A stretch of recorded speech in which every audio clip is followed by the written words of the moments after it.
This talk is titled Morality in Architecture, Thoughts of Pugin, Violet-le-duc, Maurice, Wright, and Corbusier. Now, Augustus Welby Pugin and Violet-le-duc has been said by some historians to be the first moderns. They were the ones that had equated the idea of architecture with morality. John Ruskin and William Morris further that on within their own thinking, of which politics as well as principles of aesthetic also approaches that of morality. The matured theorist thinkers later on were such persons like Frank Lloyd Wright and Le Corbusier, who are best known by most people to be the fathers of modern architecture, when in fact it had already started during the time of Pugin, which was 50 years before Wright and Corbusier. Now, the main message of this talk is that architecture is a product of humanistic values. Now, many times when people read about architecture, it is always related to technology, how technology governs the design of the building, how technology responds to climate, for instance, or how the architect had interpreted the function or utility aspect in making the building. But in actual fact, this attitude and values that govern the way that architecture is being formed is from humanistic values, although it is not denying that throughout the history of architecture, technology, climate, and function plays major roles in its formation. Now, humanistic values, particularly that of the 19th and 20th centuries, are a product of religious beliefs, philosophic thoughts, and political concepts. These are beliefs or values that govern how people relate to one another, how they relate in a society. On the one hand, it does not have anything to do with architecture, but on the other hand, some architects, I will show, have used these values and moralities as an interpretation base for architecture.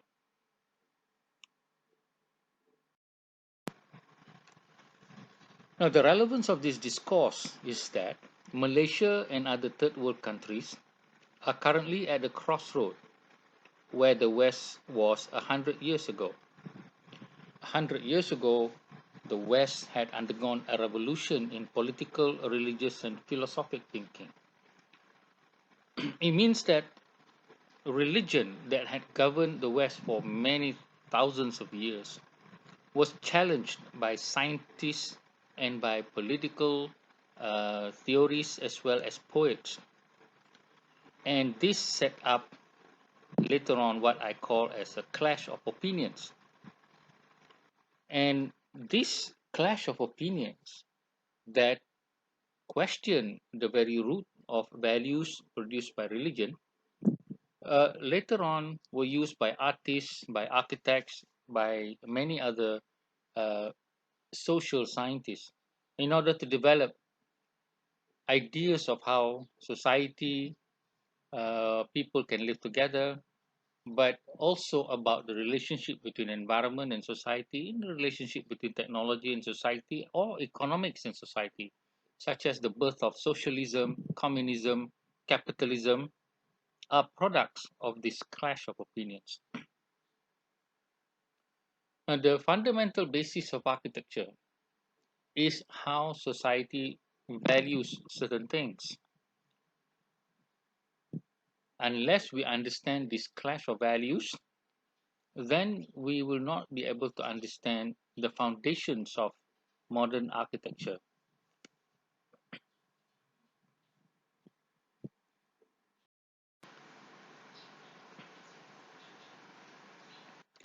Now, if we were to look at these two buildings, the building on the left is the Museum Losong in Terengganu, built in the 1990s, whereas the building on the right is the London Museum, built in 1847. Now, the Terengganu Museum, despite it being a state museum, a state of Terengganu that comprised 40% non-Malays, the language of architecture chosen is that of the Malay traditional architecture, but built in concrete. The London Museum uses what is called Greek revivalism. Now, in London or in England, there is no issue in one sense in terms of architecture and race relation because it is using a foreign influence because Greek was outside of England. But the fact remains that the London Museum was designed using a Greek revivalism, meaning reviving an older architecture and giving it new meaning. This later on will be attacked by the first moderns and later on the more mature theories of modern architecture to say that this is a wrong thing to do. Now, this happened about 150 years ago, but with the Museum Losong, it happened around 30 years ago. And so that shows that the idea of theory is a bit slow in Malaysia, or that the idea that the clash of values is still not occurring yet in the 1990s, whereas the clash of values that produce new thoughts in politics as well as society and art and architecture would materialize a few decades later. So here the slide shows where Malaysia is in terms of its intellectual thought, 100 years behind.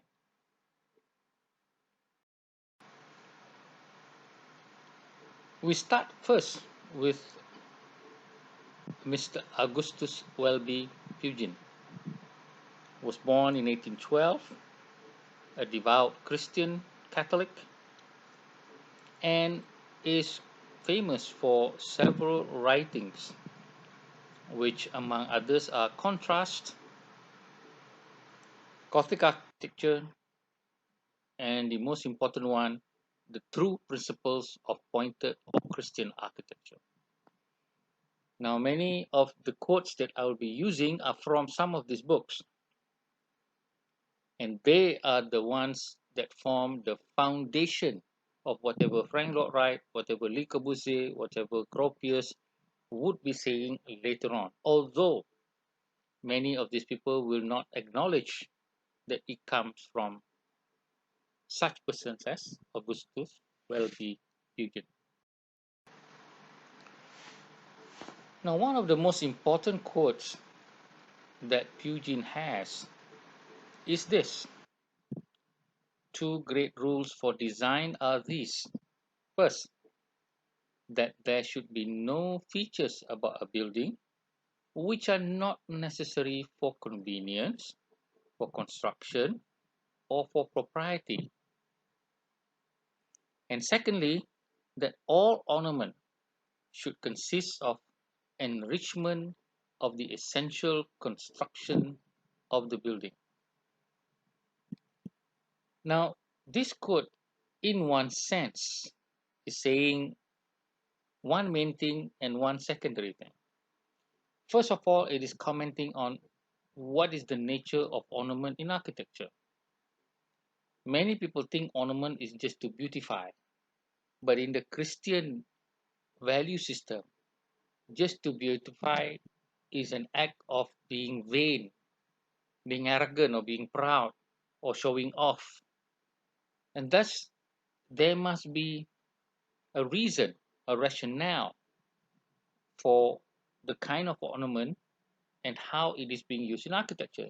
So if we look at the second statement, that the only ornament must embellish an essential construction. For instance, a column is usually a very essential construction.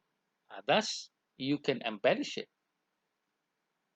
A flying buttress, very essential, so you can embellish it. A dome, very essential because of masonry construction to span a distance. You can decorate it. And a secondary, you can add on other things that is necessary for convenience or for construction or for proper thing that might be proper. For instance, the use of sculptures like gargoyles to be put on the buttress or the flying buttress to weigh down the columns in order to give it more stability. That is for construction. The use of certain other elements for the convenience of using the building is also necessary. For instance, for propriety, um, if a certain society interprets um, certain architecture elements that would help them to communicate certain things, then it is proper to do so. For instance, in Arab societies, you have two knockers, one a small knocker, the other one a heavy knocker.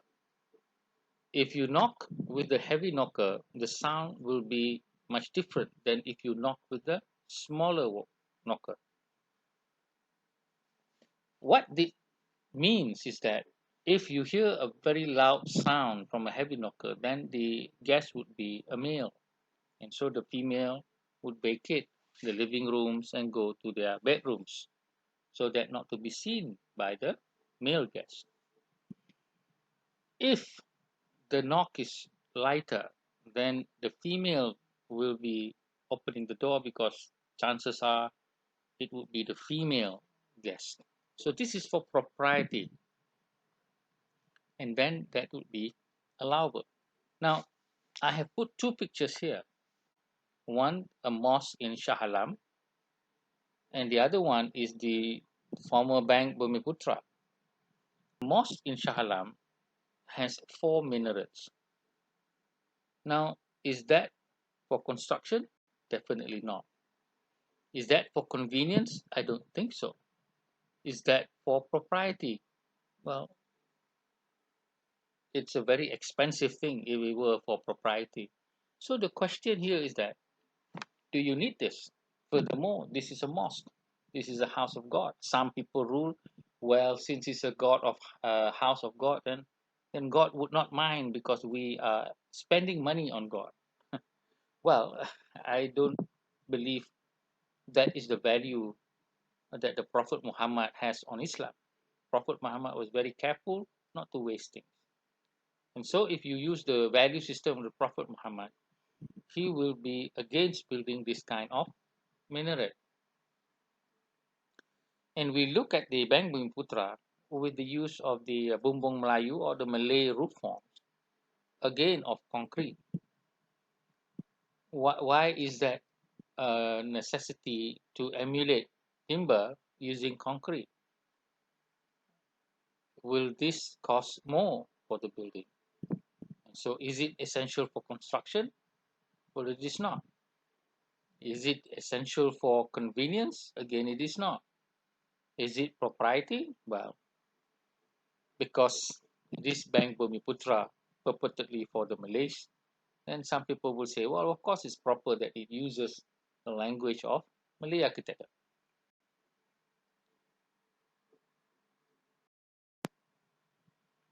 Now, my own interpretation of such a statement by Pugin is that the religious values that govern the idea of non-wastefulness and the idea of moderation.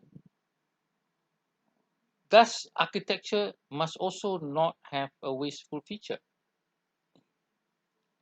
A wasteful feature is something which is not connected to structure, not connected to construction, or not for the purpose or utilitarian aspect of the building. If it's not useful for all this, then it is considered wasteful and that it shouldn't be there. Now, the values of honesty is also another values which is held high in religion. Man must always tell the truth. Therefore, buildings must display a clarity of construction, structure, and function. The building should not hide anything wasteful. Everything must be laid out. A man who is religious is a man who is honest. Therefore, so must be the building. As I have said, Pugin was a devout Christian and he uses Christian values in order to interpret some of the principles of or theory of architecture.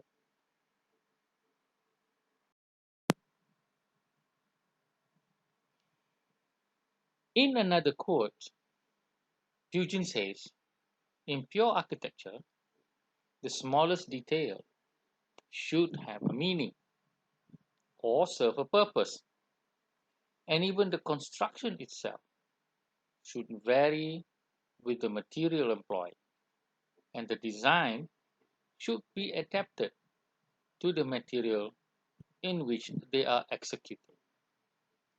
Now, it may seem a bit difficult to understand, but if we go through very slowly, that the construction itself should vary with the material employed. What does this mean? Construction should vary with the material employed. Well, it means that the material used must be made in such a way that it is easy for construction. Now, if you're trying to span a distance or a doorway and you're trying to make a beam out of adobe brick, that is near impossible. The only way you could do that is by spanning it with an arch, because adobe brick or brick itself has no tensile strength, and if you were to put a beam of brick, it will break. Thus, the shape of the doorway or the shape of the window will more or less take the form of a curved arch if it is a wide window and a wide door. If it is a small window and a very small door, of course you can put a lintel, a very thick stone.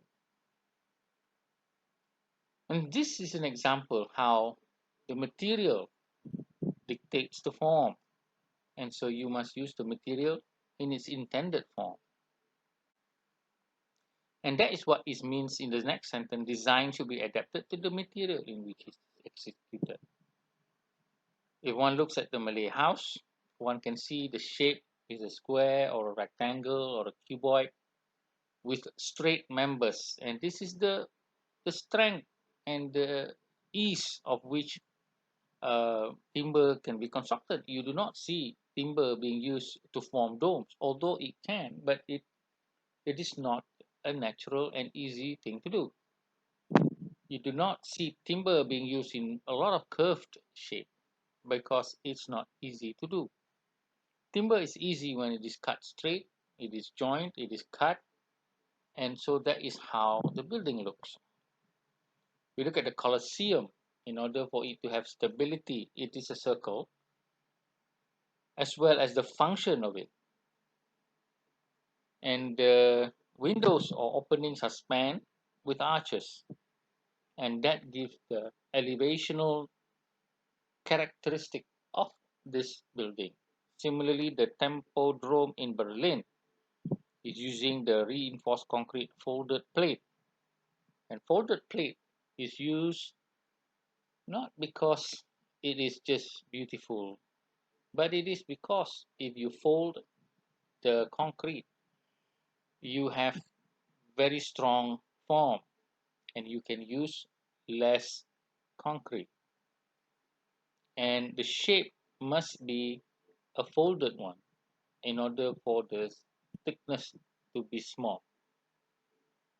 So the form of the folded plate gives the form that we see now. like a seashell, and the seashell too, or the shape of the clam, is shaped because of its own nature of material. So form must be dictated by the nature of that material. Now, with respect to the value system of religion, man's honesty and truth of what he says and feels is usually reflected outwardly in his good deeds, beautiful manners, and modesty of clothing. Therefore, architectural features must display the result of construction. Later on, this was called form follows function. So again, the values of the Christian, the good Christian, he is good, humble. You can see the way he or she carries himself or herself. The good deeds that they do can be seen clearly, and the modesty of their outlook, their clothing, can also be seen in honesty. So, the form of Christianity or the values of Christianity created the form of the Christian, much like the form and nature of material subjects itself or is subjecting the form that it eventually will take for the building. Thus, the form of the building follows the nature of the material. In one sense, form following the necessary function and necessary ease of construction. Same thing that the behavior and characters of how we remember people by looking at their deeds and behavior is dictated by the value system or the principles of Christianity itself.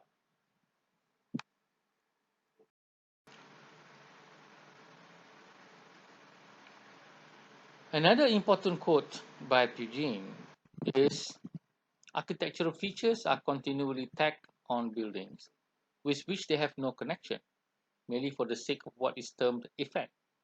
And ornaments are actually constructed instead of forming the decoration of construction, to which in good taste they should always be subservient. This is in reinforcement to the first statement about ornament, in which it is trying to avoid, or Pugin is trying to avoid people from just putting up ornament for the term effect. So this in sense is dishonest. And ornament should be decorating important construction element. But here when ornaments are constructed purely for itself, it becomes a waste and even a lie. A lie meaning a falsity, something false, something not true. If we look at the picture of the Museum Rosson on the left, you see the face of the building or the wall that has the lines. These are the lines of what we call the dinding janda berhias, of which it came from the construction of timber. Timber, you have to take pieces of timber, join them together, and then fill up the joints with some kind of another timber in order to hide the joints from rain and from view, and also to make it fit stronger. That was the function of the skeletal work that frames the timber panels. But here in concrete, concrete can just have a smooth wall.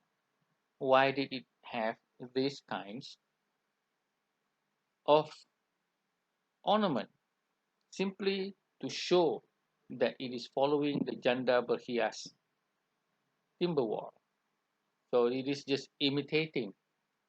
It does not need to do that, but it did that purposely. And that is why it's called ornaments that are actually constructed, which in Pugin's term is honest. Similarly, in the building of, let's say, the Putrajaya Perdana Putra, or the office of the Prime Minister, the use of the dome is unnecessary. There are many other system of spanning that can be done. And the dome is not really to cover a space, but more of to show an element of what is called Islamic populism language to show that the government is safe in the hands of Muslim and Islam.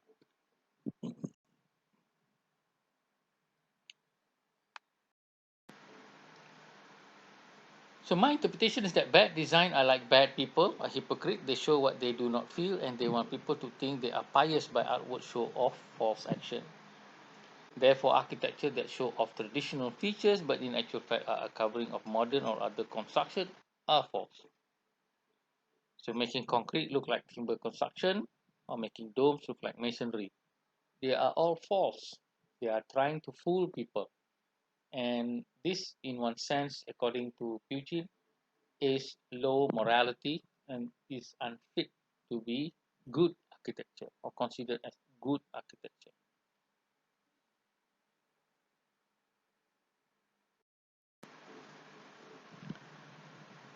One of my favorite quotes by Pugin is illustrated in this slide, which is pointed architecture does not conceal her construction, but beautifies it. Classic architecture seeks to conceal instead of decorating it. Indeed, if we view pointed architecture in its true light, as Christian art, as the face itself is perfect, so are the principles on which it is founded. Now, by pointed architecture, Eugene means Gothic architecture. He is a strong proponent of Gothic architecture. To him, Gothic architecture is honest because it attempts to minimize the use of masonry and stretch it to its very end in order to use as little as possible. And whatever form that comes to take shape, whether it's using flying buttresses and huge pointed arches as well as ribbed vaults, then that is the idea of beauty from the necessity of construction. And the important point about what he says that architecture does not conceal her construction but beautifies it, making the construction itself as the main feature of the building. Now, previously, many would only treat structure as a secondary thing. Look at our body. Our body has a skeleton structure, but we don't see it. It's hidden. Now, according to Pugin, why hide this construction? That is the one that makes the building beautiful if you know how to use the material correctly. And so the Mannheim Theater created by Mies van der Rohe exemplify perfectly this philosophy. Instead of covering up the main trusses, the big trusses, which spans the whole space, he makes sure people see it. And why he's doing that, there is a very interesting rationale. Instead of putting the roof and the ceiling above the trusses, he hangs them below the trusses. This, in effect, produces a smaller volume of space for the air conditioning that would use less energy. If the ceiling or the roof slab were on the trusses, then the volume will be increased, but you cannot use the space. And so the air conditioning would be cooling or heating up air that is one third volume that is not used at all. And the result that we can see is that we can actually read the building. What is the main truss? Which is the main column? What is the next secondary element of structure? What is holding the glass? Are there any columns inside? We can see the whole thing. And so this is an essence of construction that produces a beautiful building. So construction, when it is expressed truthfully, honestly, minimally, will produce beautiful architecture. Form is dictated purely by construction, not by some image of a church image of a mosque, image of a house, uh, that hides the construction because we want to have just the image. So here we can see the beautiful Gothic construction that is in awe of whoever sees it. It's because of the construction and the excellent use of material by the builders. Both the buildings, um, the British Parliament and the Lincoln Cathedral, exemplifies the best of Gothic architecture because this is the best in stone construction, what we call the top of the line design for the use of stone.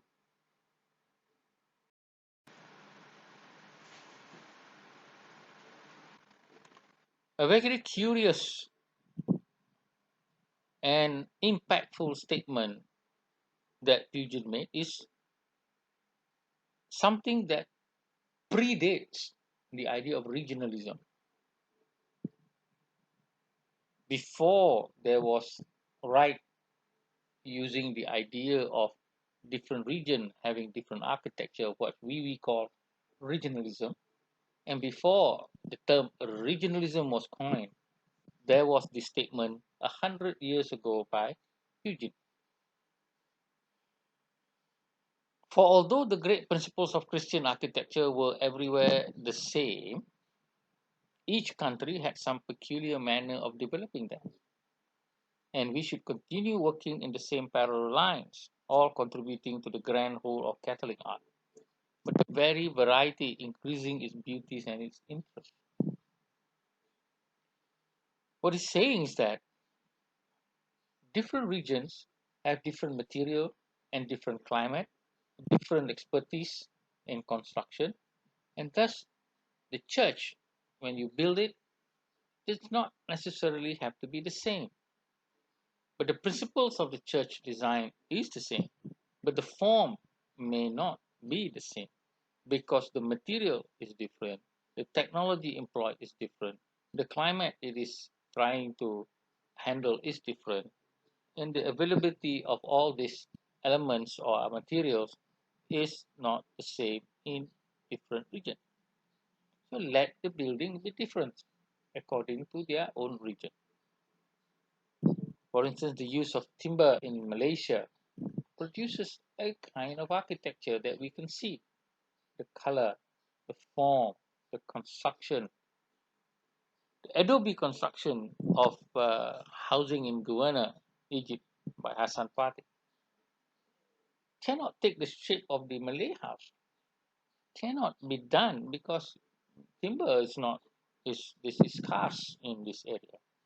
And what is a lot is this mud that can be turned into brickwork or concrete or something like a concrete work, which again is not present in this country called Malaysia, and that's why such buildings does not exist.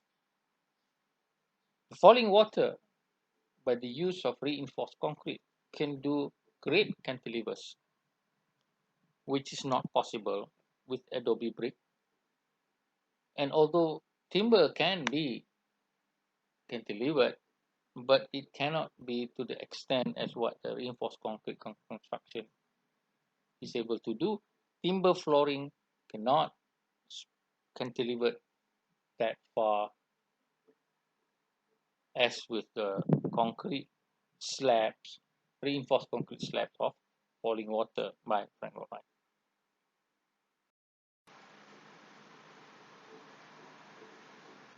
Now, different cultures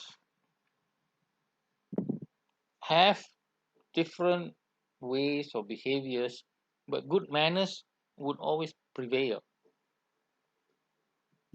And when we go into different cultures, we must learn their culture in order to give respect to them. And this is a simple rule about human and social communication. You cannot barge in somebody's house wearing shoes like you do in Western countries. People don't wear shoes in their houses in Asian countries. And so when Asians live in Europe, they don't wear shoes either. And so you must learn to abide by that rule. If not, you will be known as not a good person, not a well-mannered person, meaning your religion had not taught you these values.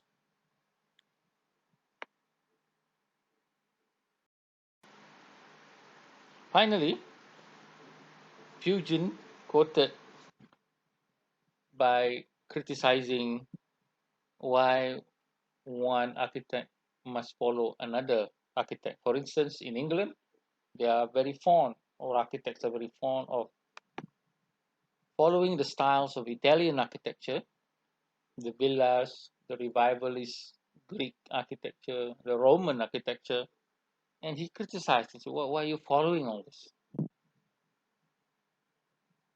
There is no dignity in doing this because in England it's different. The weather, the climate, the material, they're all different. And before William Morris started the art and craft movement, or people like John Ruskin had even thought about such idea of what then will be known as the art and craft movement, meaning a movement within a certain region, which should not be the same as other regions. Pugin has already quoted this question: what does an Italian house do in England? Is there any similarity between our climate and that of Italy? Not at least. We are not Italians, we are Englishmen. So we can ask the same question about what is the shape of the Putra mosque here, using the Persian mosque architecture. We look at the dome and we think that it is masonry like the ones in Persia, but in fact it's not. It is metal ribbed dome, which is then put tiles onto the roof.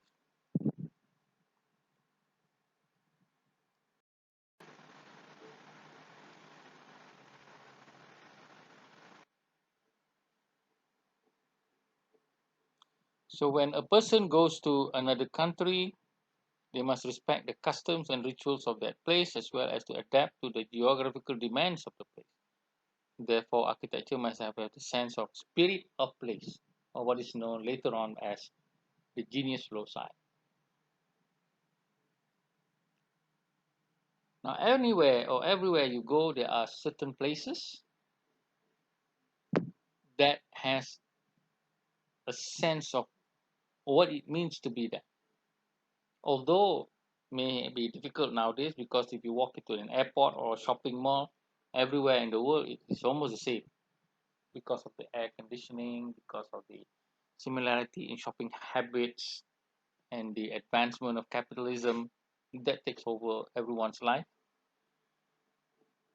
But there are places, and even architects are trying to recreate the sense of place so that each character of place and building in that space becomes different, unique only to the surrounding.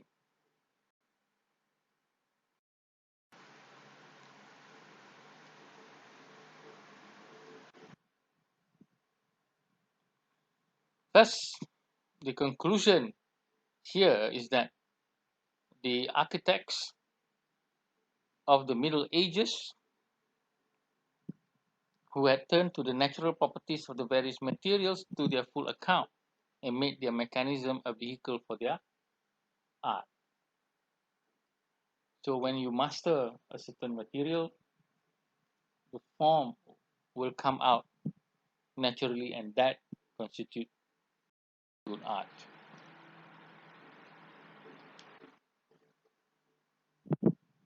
And with Pugin, we have the idea of religion governing the value system. And from there, the morality of that religion with the value system was transferred into the idea of architecture morality. You cannot be ornament that way. You cannot have construction and hide it. You must show it off. You must embroider or decorate or re-emphasize the construction material or the construction element. And these are based on the values of religion. Now, a French architect by the name of Violet-le-duc takes on more of a rationalistic and scientific value system rather than that of religion. One important quote by Ledoux was that suppose that an architect of the 12th or 13th century were to return among us and that he were to be initiated into our modern ideas. If one put at his disposal the perfection of modern industry, he would not build an edifice of the time of Philip Augustus or St. Louis, because this would be to falsify the first law of art, which is to conform to the needs and custom of the times. What he's saying is that if you have someone who lived in the 12th century building Gothic cathedrals and all that, and then suddenly he appears in the 19th century where there are still iron construction, there are new technologies, and that person or that builder will definitely not follow the form of the 12th century building because he now has new materials. And so the first law of art it is to do conform to the customs of the time. Custom means the way of life. And way of life include in the olden day there are no trains, now they have trains. In the olden day they have no cars, now we have cars. So cities change, buildings change because of the lifestyle of people change. And thus architecture also changed. One of the reason because of the new material of construction that did not exist in the past but exists now.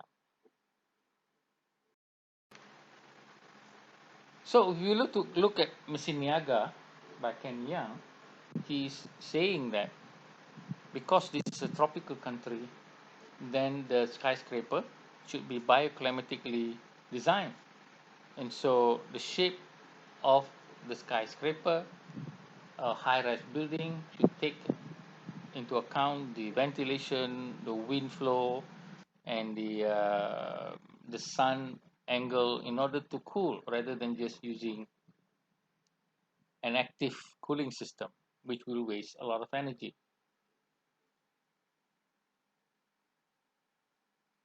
Now, the sketch on the right is how Violet-le-duc envisioned the use of iron to span a hall or a church.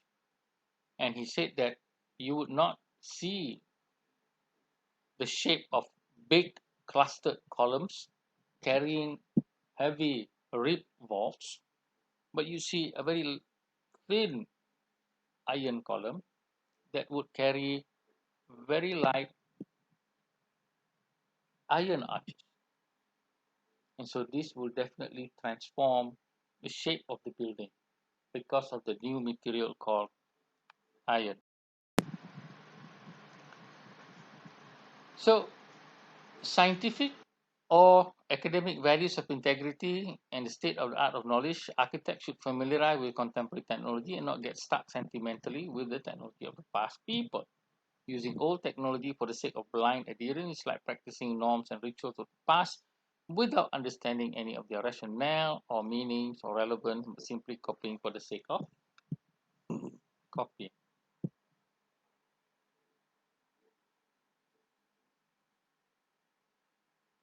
So this is my interpretation of how we could look at the idea of scientific values. So because there is an advancement of science, we see at the time Pugin already said that different materials, different kinds of construction. So this is a follow-up to new material. Therefore, new form must come out of it. Naval architects and mechanical engineers do not, when building a steamship or a locomotive, seek to recall the forms of sailing ships or harness stage coaches of Louis the 14th period. They obey unquestioningly the new principles which are given them and produce their own character and proper style. So again, he re-emphasize that when you build a ship nowadays with steam and electricity, you cannot follow the ship of the past that only use sails because they don't have any other way. They don't have propellers. But ships nowadays can have propellers. They can move without the wind. So the shape must be different. Similarly, we have cars here with rubber tires with different shapes of steel, not the heavy coaches of the past, the horse carriages, the bullock cart. All this cannot be made into cars. We cannot just take the form because we are used to the form. And this is the lesson that modern theories provide in terms of integrity. We look at the buildings in the slide. First one is in Malaysia. It is a modern administrative building, but it is using the old traditional Malay style of architecture. And therefore, it is questionable that this is a building of good taste. The building on the right is unprecedented, meaning has never been done in that fashion. It is a cable architecture strung over two pylons, and the shape is so powerful as if it is being lifted or almost flying. And the amount of glass area is tremendous, and the plan of the building does not have any central or inner column. Everything is taken up by the two huge piers stretching the cables in this airport terminal. So here I had interpreted that the shape of the Malay house roof.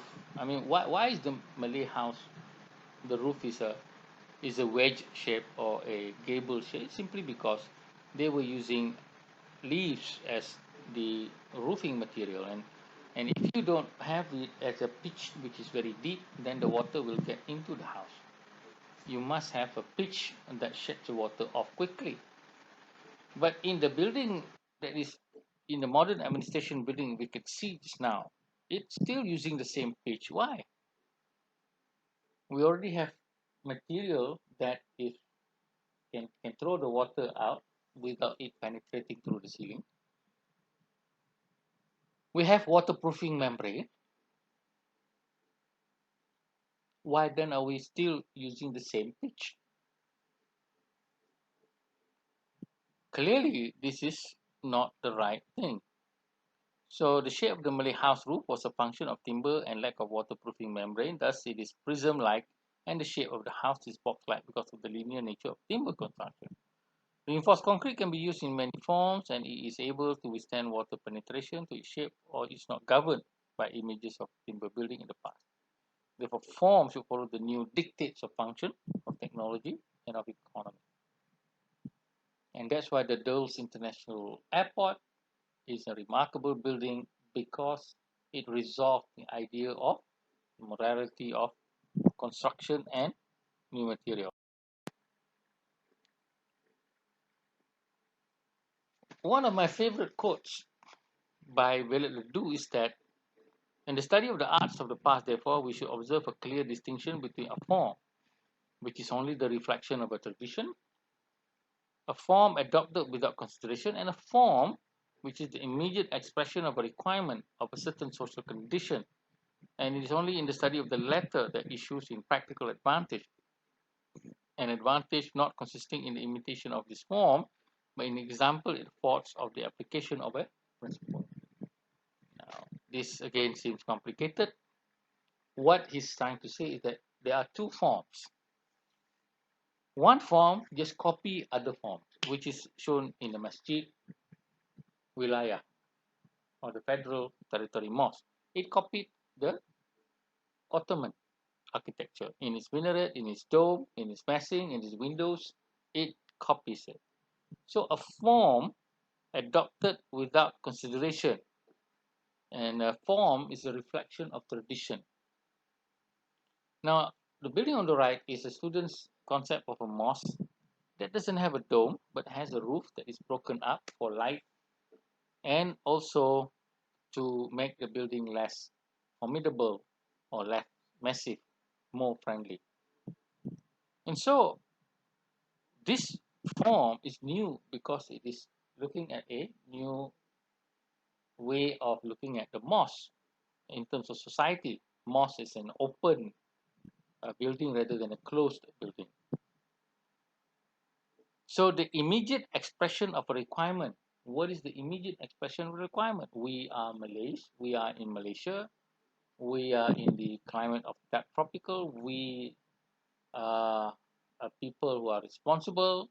We want to make friends who's non-Muslim. So the mosque that Muslims and Malays should choose is the one on the right, rather on the one on the left. The one on the left simply copies another and just puts it there so that other people have to adapt to its use. So this is the tragedy of architecture. So my interpretation is that form should follow function according to the dictates of spirit of place as well as spirit of.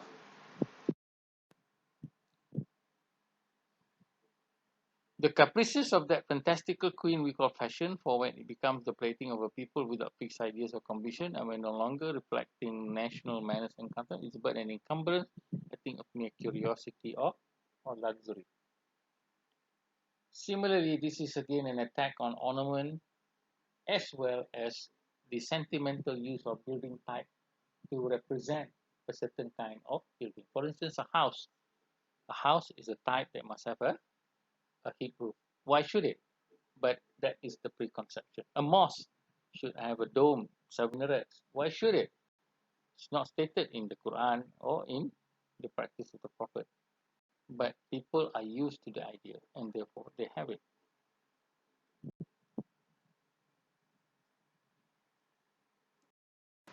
Revivalism does not reflect the true understanding of art and science of building. Therefore, it shows that people who practice revivalism do not know what they are doing but only parroting for the sake of fashion and outmoded sentiment, sometimes for political reasons and an agenda. Revivalism occurs in all sorts of things, not just in architecture. It also occurs in clothes when you revive the old look. I saw many people wearing very tight pants. These are called the drain pipe pants of the 70s. Sorry, of the 60s. The 70s were the bell bottom time. And a revivalism of the idea, for instance, in Malaysia, of race relation, the narrative of race, making it be part and parcel of a toxic political statement. This is being revived. And so, with architecture, taking an old architecture of traditional Malay to be made relevant once again.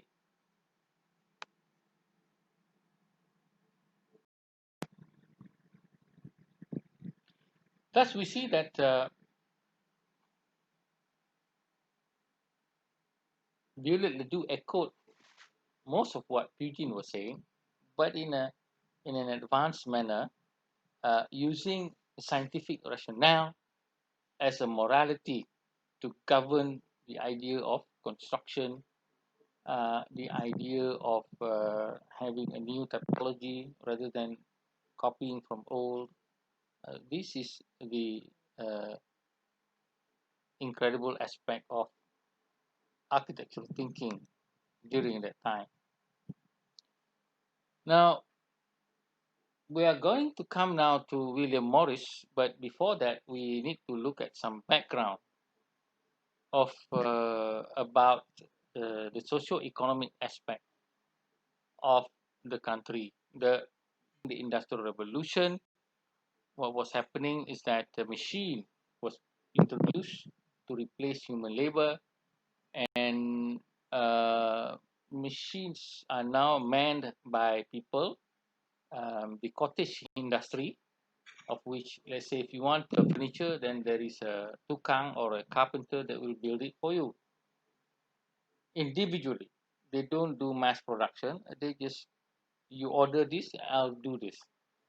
That is how it's custom made, we call it. And it is a family business. It is a business that is also servicing the community. But when the Industrial Revolution came, it destroyed all this because it has mass production and people now serve the machine. And this is the backdrop that later on Morris will. So because the machine and the factory can produce more things in less time, cheaper, then the craftsmen, their way of life changed because they can never earn a lot of money to say design furniture individually.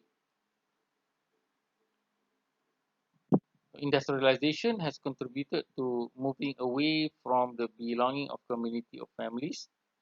They are united by religious belief and customary ceremony. And so people have to understand where they wish to go.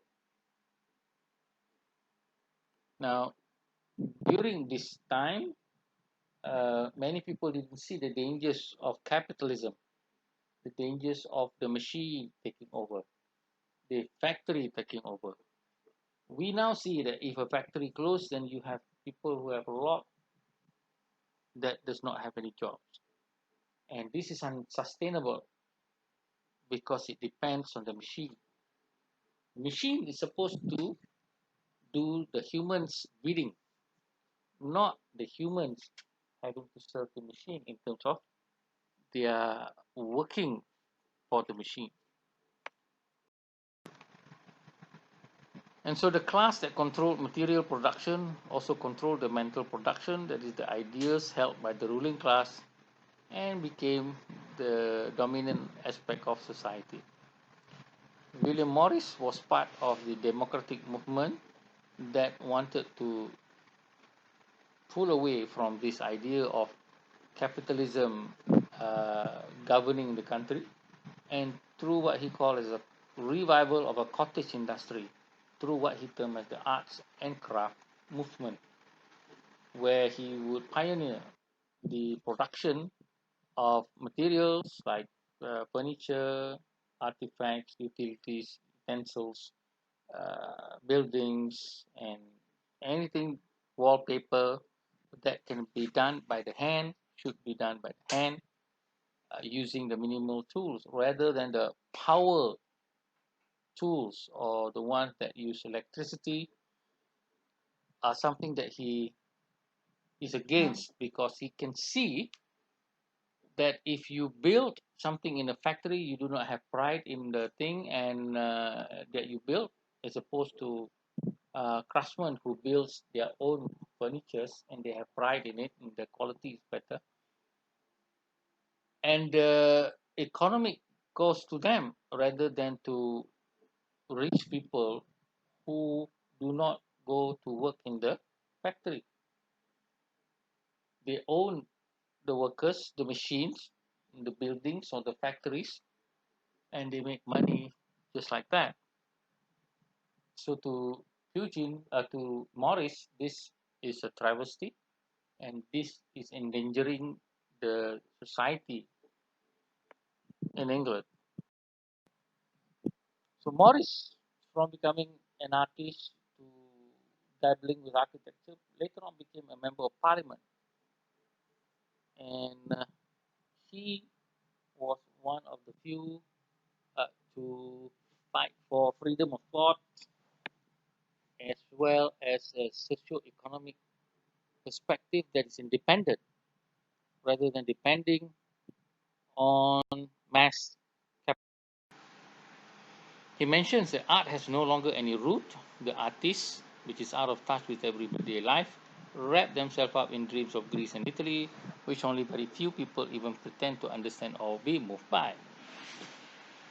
So the artist in his time thought that the best product comes from Greece, and so villas or uh, buildings like homes always copy those that are from Italy, that looks very Roman in architecture.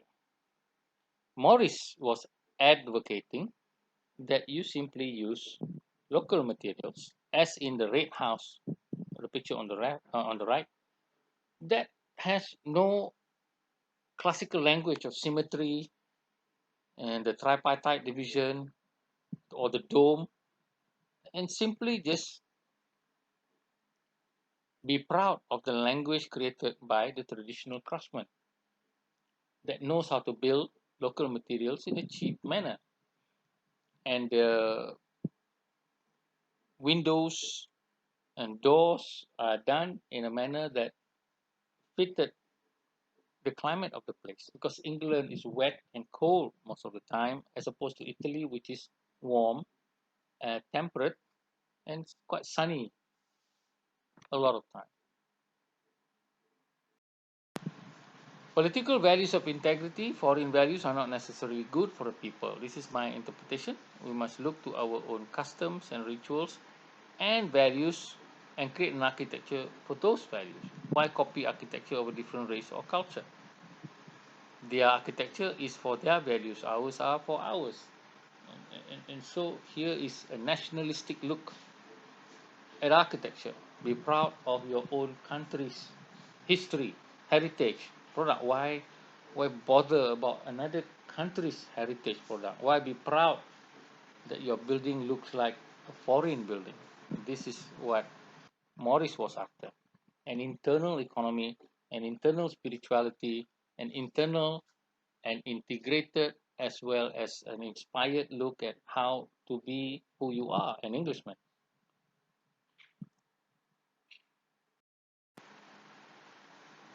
Morris also said, I don't want art for a few any more than education for a few or freedom for a few. What business have we with art at all unless all can share it? And this is what I call the democratization of the idea of art. Some people believe art is only for the select few, only for the elitists, only for the rich. What's the point if it's only to be enjoyed by the few or to be used by the few? Are you trying to say that only the rich and the aristocrat deserving of everything good in this life? What about the dignity of everybody? Every person has a dignity. They have a right to education, they have a right to food, they have a right to having their own economic success if they have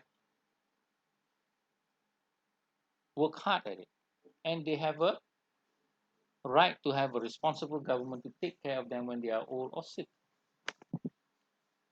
Everyone can share it. Everyone has that access. Everyone has that right, not just a few. And so architecture cannot just be some people choosing a foreign language and saying that, well, that is the best, and only the best come from another place, and the best can be afforded only by a few. What kind of architecture can produce for the many? And if that is the one that is produced, therefore that is the style or the language of architecture that should be for that country. So democratic values of justice, education is the right for all, shelter is the right for all, food is the right for all, not for a few. Therefore, why must art be understood only by the few? Why must architecture cater to the few? Democratic architecture must reflect the needs and rituals of the many. Not much money spent on few buildings, but much money should be spent on many buildings and community architecture that forms and plans catering to ordinary people's needs, not aristocrat, not just rich people. Architecture is not the plaything of the rich and few, but the art and technology to solve the needs of the many. Only then the form of architecture is reflected truthfully. If you were to design something very expensive and all that, and say, wow, this is a very nice form. What's the point? What is the purpose of it? Who can share it? Who can value it? Because only a few people only can have access to that building, like a big house, like the Perdana Putra of Putrajaya. Who can go there? Only the Prime Minister can go there. Is that right? The Prime Minister is a Wakil Rakyat. He's part of the Rakyat. Why is he acting like he's going to a palace? The building belongs to the people, and therefore it should be reflected, not just reflecting Malay architecture or Malay culture, but Chinese, Indian, Bajau, Kadazan. What happened to all this? Why only one particular language? So this is not democracy. Thus, if we look at this mosque design, it is an architecture that is from this area. It is not following anybody's architecture. It is broken up because it is trying to serve the people, trying to serve the women with its swimming pool that only women can go to, and then the mass is broken up into several pieces: restaurants, cafes, reading areas, shops, clinics, and things like that are around the mosque. And this is to cater for all the people, not like the federal territory mosque that shows a very elitist kind of architecture. For me, the greatest architect I've ever known or have studied is Frank Lloyd Wright. He was born in Wisconsin, 1867. He never studied architecture but engineering. He didn't finish and was brought up in a farm whose father was a preacher, but his mother taught him the special kindergarten Frobel system, which is about arranging different kinds of blocks. And I have always been intrigued by the forms that Wright had chosen. Now, we must understand this man never studied architecture. He basically worked for a contractor, and after that, went to work for Louis Sullivan as a drafter, and he just learned it all himself. But later on, he became probably the biggest or the most well known architect in the United States. He wrote extensively in magazines and elucidated his thoughts in many speeches. So Wright was the one who actually talked about two things mainly. The first is about nature and how nature becomes his teacher, as well as he designing buildings to fit within nature rather than against nature, which what we now call sustainable design, regionalism. Before all these terms came up, there was only Frank Lloyd Wright and his instinct. And he also equated with the idea of democracy. Now, when we have looked at Pugin with his religious values, as well as Violet-le-duc with his scientific values, then Morris with his political values, we now have Wright with the idea of spiritual. I won't say religious because he doesn't believe in the traditional religion and believe only in the teachings from nature. So we can see much of this attitude towards religion, towards politics, towards science, towards nature govern. Now, if we were to look at many of the buildings he had constructed, there is a distinct form that he had used, but the most important part of all is that it is a symbiosis with nature, and it is also a marriage between structure and form.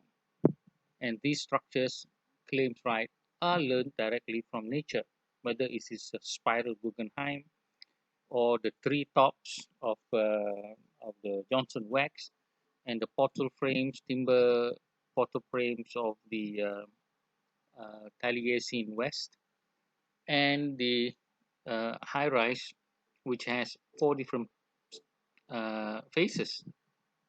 Wright had formulated an architecture which he terms as organic. So one of his first statements was about organic architecture, a knowledge of the relationship between form and function. Again, the term form following function, lying at the root of the practice. Where can he study the differentiation of form that go to determine character as he can study them in the trees? Now, the idea of form follow function can be very simplistic. You find a function, then the form comes into it. Uh, to write, the idea of function goes deeper than just utilitarian. It goes into a lot of things. And the more you can define the function of a thing, the better that you can find the form for it. And that is the mark of organic. A building should appear to grow easily from its site and be shaped to harmonize with its surrounding. Now, at the time where people or man was building against nature and views nature as simply as a platform for you to just do whatever you want, Wright came into the scene and said, look, you can't just build anything you want. You have to be part and parcel of nature. You have to be subservient to nature if at all possible. So, in the Falling Water building, the most famous, perhaps, building in the whole world and of all times, um, the building has an eternal image that will never go out of style. It cantilevers the concrete construction like the outcrop of the rocks of the face of the river and does not disrupt also the flow of the river.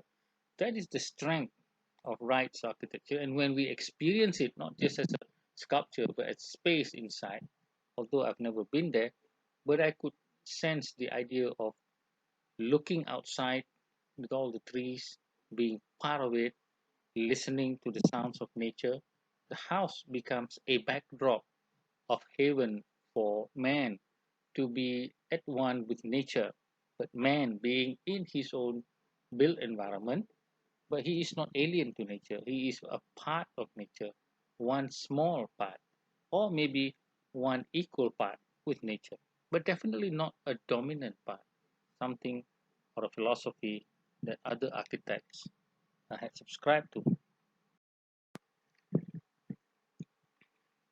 Another statement of Wright from one of his books, Bring Out the Nature of the Material, let the nature immediately into your skin. Wright believed in using the material as it is, stone as stone, timber as timber. And when we look at the juxtaposition of all the materials, it comes into a very interesting composition. And all of them all together within the landscape becomes not just a part of the landscape, it seems to belong to the landscape. It is not dominating, but it is not also something unimportant. It is a completion. And this, again, the idea of organic architecture, like a natural growth from the landscape. Now, many people claim about religion, saying that it is God's earth, but then they destroy it by making money with vanity. Look at the cathedrals, look at the mosque, how big it is, how it destroys the environment. But Wright never talked about traditional religion, but he talks about honoring nature. And this is perhaps the better spirituality than traditional religion that looks at nature as just as a servant. Uh, Wright had said that nature is the only body of God that you will ever see. So his idea is to let nature be the master in a sense that when you are in this building, you could see all of nature, like in the falling water, where you are become part of nature. And this is the key to his idea of organic architecture. Buildings like people must be sincere, must be true, and then withal as gracious and lovable as may be. We've seen this before in Pugin's words about honesty, and here It is about the building aging gracefully. Many buildings, sometimes or most of the time, they are built as a new thing, and then when they grow old, they just look old. But the Frank Lloyd Wright's architectures actually age very well. When the vines or creepers come up, when the stone turns a certain color, it actually ages extremely well. And this is the mark of the master, who not only thinks of just one single instant in time, but in a very long period of time. The machine is the normal tool of our civilization. Give it work that it can do well. Nothing is of greater importance. Right belief in mastering the machine, not making the machine God. Many of architecture by modernists like Gropius or Miss Medero, they honor the machine too much in a sense, and created buildings that look exactly like machines. And they even consider them as machines. And they look at functions from a machine perspective, very utilitarian, and no more than that. But Wright look at, at, at architecture as a series of life experiences, and the building would age, would perform this function, and even if it were to be expanded, and that is the beauty of organic architecture, you can expand the building, and yet it still looks good. It looks unified because that is the key to organic architecture. Whereas other buildings look added on, they look like as if someone just pasted something when extensions are made. The machine is the architect's tool. Unless he masters it, the machine has mastered him. In the hope that someday America may live her own life, in her own buildings, in her own way, that is, that we may make the best of what we have for what it honestly is or may become. And so his is the way that he has tried to look at the idea of living in the United States, a different form of freedom, a different form of dignity to all men. The United States is one of the youngest nations on earth. It was designed by groups of intellectual people who actually crafted the Constitution into trying to make it the best of all by giving the dignity and freedom of thoughts and all this. And Wright, who was enamored or loved the poems of Walt Whitman talking about these things, um, exemplified in his architecture with the horizontal spans, with the idea of materials from nature, like the art and craft movement of Morris, saying that you must use whatever is in your local context. And that is how you get the spirit of the place, and the spirit of the building, the spirit of time, because he integrates technology into the building.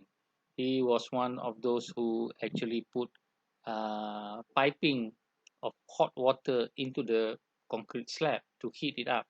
And Wright was also a master of technology to integrate the building that would give human experience, the experience of being with nature rather than away or isolated from nature, and certainly not against nature. I do not believe we will ever see again a university of type that has characterized the various styles. Conditions have changed. Democracy is the highest possible expression of the individual as a unit, not inconsistent with the harmonious whole. Now, democracy to Wright means individual freedom, and in his architecture, Wright calls for architecture that is all unique within a character, not the same like in modern architecture where you have one building, another building, you can see 10 buildings, it just basically looks the same because it is an industrialized product. But from Wright, who follows the art and craft movement, everything, every single building, if they are housing, it must have a different, because characters are different, site is slightly different, people who owns the house or the building are different. These are the idea of organic architecture. Cannot mass produce things. That is anathema or something that is wrong. And modern architecture seems to come out of factories, but Wright wants it to come out from the experience of humans rather than factories.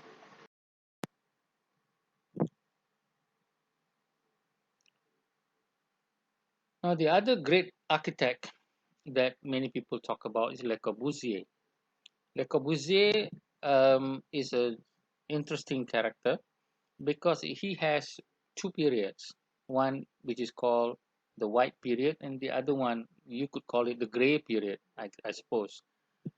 Now, in the white period, it culminated in this building called the Villa Savoy, and in the gray period, you could see in the Monastery La Tourette um, is what is known as the brutal architecture. So, white architecture and brutal architecture. What are all these terms? We will find out. The core of what Corbusier's thinking is embedded in this statement. A house is a machine for living in, a machine, a habitat, a bath, sun, hot water. All of this must be integrated within the building. Now, Corbusier, although was brought up as an artist, but he has a very rational thinking. Perhaps he's training as a watchmaker, or perhaps he's training as a technologist. And he became an artist who looks at the world in various perspectives and various views. He was a cubist, and cubism is about looking at the world in multiple dimensions or multiple sense. And so he identified that the building is a machine and you need to analyze it. Many architects before that look at the building simply as a historical product. Whatever history has given image of the house or the mosque or the temple, that is what you use. According to Corbusier, this is wrong. You have to analyze it as a machine. Like if you want to design an aeroplane, you don't just imagine the form. You have to analyze it mathematically, aerodynamically, and shape the thing exactly as to the dictates of the engineering and the mathematics. And that is all. And this is what he has done with buildings such as the Marseille housing block. So a house is a machine for living in, a tree is a machine for bearing fruit, a plant is a machine for bearing flowers, and so forth and so forth. Again, this white period of Corbusier is about rationalizing architecture. The key to modern architecture is to question things. And that is why I said that is the great spirit. Nowadays, we don't really question things. We pander to the client. When the client comes in, I want to build a mosque. And so the client will say things like, I love the Ottoman mosque, this and that. And the architect would just pander to that. That is wrong. That is not modern architecture. That is not the true spirit of architecture. True spirit is to question the tradition of mosque building in the past or the building of parliamentary building. Why must it be like this? It's always that question. Why must it be like this? Time changes, organization changes, principle changes, and why should not the building change according to those needs? And that is where the idea or the metaphor, not in the shape of the machine, but the idea of the machine. The machine cannot be a machine unless it's supposed to do a certain job. An air conditioner does one job, a fan does another job, a typewriter does another job. It's just a very rational process. So that's why he said the plan proceeds from within to without. The exterior is the result of an interior. The plan is the generator. Without a plan, you have lack of order and willfulness. Many people just refers to the building's design of the past and just adopt it and place this thing here and there and change a little bit here and there, but you need to re-question every single thing and come up with a new plan that answers the problem now, the need now, and maybe in the future.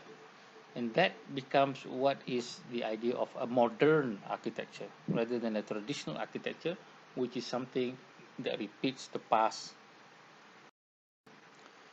You employ stone, wood, concrete, and this building, and because of his training as a sculptor, um, Corbusier is not just a technologist like Gropius or Mies van der Rohe, who just knows how to put metal buildings together.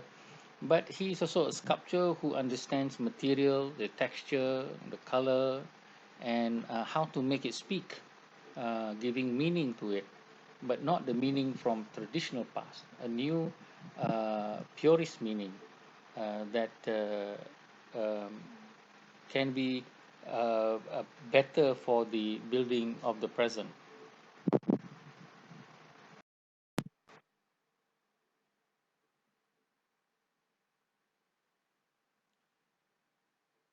So if we were to read some of this writing from Vincent architecture or towards a new architecture, we see the romantic side of Le Corbusier, on which he talks about light and he talks about texture. But most importantly, he talks about light. He analyzes that we see things in light, and when light touches this and that thing, and that produces the emotion. What he was after is not just pure utilitarian function and the ease or the what do you call it, efficiency of things. He was also after the emotion. That's why in his monastery La Tourette or his Roncham chapel, light plays a very significant role in creating the spiritual atmosphere, even though it's a small building. He manages to capture the spiritual part of architecture that is uh, that is exemplified by the light touching the curved walls and the rough um, stones or concrete that he had produced. And to him, this is how to make um, um, something as solid as a rock or as concrete to become emotional and have this emotional connectivity. The business of architecture is to establish emotional relationship by means of raw material. Architecture goes Kalau saya beyond bandingkan Frank utilitarian Lloyd dengan Le needs. Corbusier So yang saya baca, here we see Wright that tak banyak as cakap opposed pasal to benda people like estetik. the Mies van der Rohe in the Wright Mannheim tak Theatre banyak only Dia cuma cakap dua defines benda je. function Demokrasi, only nature. at the surface. What Dua you tu. have to do, or you have to write, Demokrasi adalah you have to do budaya some work, kehidupan you have to do manusia this, yang and you have to memberi do that, and integriti this is the kepada space for bangunan. it. But Macam saya for kata, kalau Corbusier, kita it nak goes berhubung beyond the baik dengan orang bukan utilitarian. Islam, It is maka about how would you plan of the feel in mosque this place. lain. What kind of emotion do you Jadi kalau desire nak for cantik, nak evoke emotion this dengan building nature. when you enter it? Okay? And Nature. so he produces this Tapi emotion from the Corbusier play dia of lebih light abstrak. Dia cakap pasal light, and cahaya. the sculptural forms of Bila his cahaya building, kena rather bangunan than the begitu industrialized signifikan sameness of what people dan like Mies or Gropius pembentukan would produce. material tu. Jadi dia tidak mengatakan tentang demokrasi atau nature, walaupun nature tu kita tengok right dengan symbiotic relationship dengan nature. Corbusier tidak sangat. Okay? Mungkin dia ada symbiotic tapi dia tak nampak juga. Dia nampak bangunan tu naik tak berkawan pun dengan nature. Okay? Mungkin sebab masalah dia duduk di bangunan dia banyak dekat urban. Tapi kalau kita tengok Rosham ni tengah-tengah nature ataupun monastery La Tourette, okay, pun tengah-tengah orang kata padang rumput yang luas dengan bukit yang landai. Tapi bangunan dia stick out on the ground. Jadi seolah-olahnya macam dia tidak menyesuaikan, harmonize dengan nature. But kalau kita tengok Rosham, kenapa bentuk dia begitu? Saya pun tak tahu, nobody knows. Dan last kali saya kata kalau kita masuk kat dalam, baru kita rasa dia cuba menghasilkan satu ruang ketuhanan dengan cahaya dan tekstur konkret. Tadi yang dia kata tadi tu dengan bahan tu, emotion, light menyentuh pada the concrete wall tu macam mana dia. So bila dia curve the wall and everything semua tu, it is to produce that interior yang hampir sama perasaannya kalau kita masuk cathedral yang besar.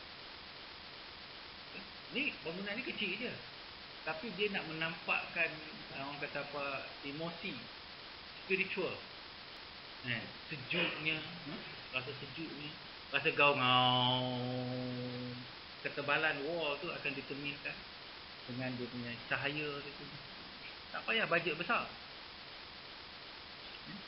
Tapi dengan komposisi, macam mana cahaya masuk, macam mana sound effect pada wall, dan bagaimana kita nampak the roughness of the wall. Bukan benda yang suci, clean, to show the primitive, eternal, benda yang lama, macam seolah macam gua, macam gua meditasi, seolah kita berada di dalam satu gua semula jadi. Itu tafsiran saya lah. Banyak orang tu tengok bentuk ni, bentuk apa, bentuk metafor ni lah, metafor. Saya tak nampak yang tu. Saya nampak everything he did was to produce that interior. Dan dia pun cakap plan is the key thing. But plan come from dia punya intention. Intention saya adalah menghasil a cathedral like godly atmosphere which he defined sebagai satu keadaan suram, quiet. Dan kalau kita berquiet, nyanyi lagu religious, maka dengungan itu akan mendatangkan satu vibration kepada dia. To that point. Adakah dia mengikut presiden cathedral? Tidak. Macam Unity Temple. Frank Lloyd Wright, dia kata ni masyarakat. Dia berkawan dengan masyarakat, ditolong orang, dia berklik close, itulah dia. Ni tak with nature, tapi nature in the raw, which is light. And anyway, everything began with light, Big Bang, light. Dan ada yang katakan Tuhan itu adalah light, light upon light upon light. Dalam satu ayat, nak tengok Tuhan tu, tengok dengan mata hati ke dengan mata satu interpretasi.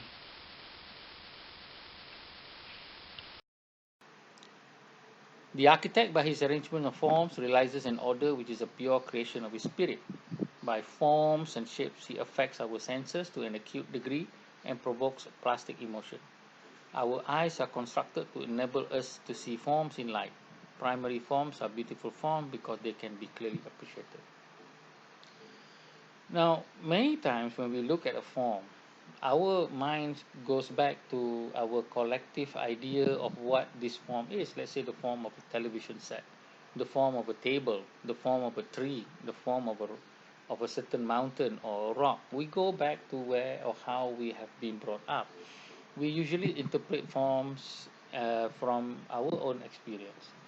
But Corbusier penetrates this by analyzing the universal aspect of these forms, and so that it goes into cross-cultural references, meaning that you do not have to be from a certain culture. It has its own beauty. Things have its own beauty. It's beautiful because it is beautiful. And it is beautiful because of the form that is bathed by light and by the sound that it makes and all these things that impinges upon us. So he is trying to look at the universal aspect of beauty rather than the cultural aspect of beauty, and this I think is the secret of Corbusier's architecture. Thus, in conclusion, what I wanted to show in this talk was that form comes from morality of architecture. Morality means what is right and what is wrong in terms of producing images using materials. And morality of architecture comes from a religious or political or philosophical construct. Pugin uses religion, Wright and Morris uses politics. Corbusier uses a philosophical underpinning. And these are things that are necessary when one wants to traverse and understand architecture. People don't look at architecture. You have to look at life and have a stand on life, have a stand on environment, have a stand on how people would live and survive, and that then becomes your morality, and then only you put architecture in it. You don't study architecture by looking at the building per se, because there is nothing in the building. Building doesn't say anything. You'll have to look at life as you want it to be looked at. Design is an act of composing buildings according to the present needs of life within the specific geographical site using the present technology that has economic benefits to all. Four things there. The needs of life, like what Pugin says, the manners of the time, specific geographical location, as you can see from Wright's statement, from Violet-le-duc, from Pugin, all the same, that each geography has its own uniqueness. And the technology that is at the present, what is the best that can produce a good building within an economic sense? By struggling with technology and economy to answer the need of life, understanding the geographical context, that is the key to architecture. There is no other than that. Except for, of course, when Corbusier comes in with the emotions and all that, that goes a bit beyond. So if a person has a set of morality and attitude towards the world, then he or she can design good architecture. So good architecture is not about buildings. It's about how you view life. From that life, then comes the building. Remember that. Architecture is not from architecture. Architecture is not from building. Architecture is from the contemplation of life and its relationship to the world.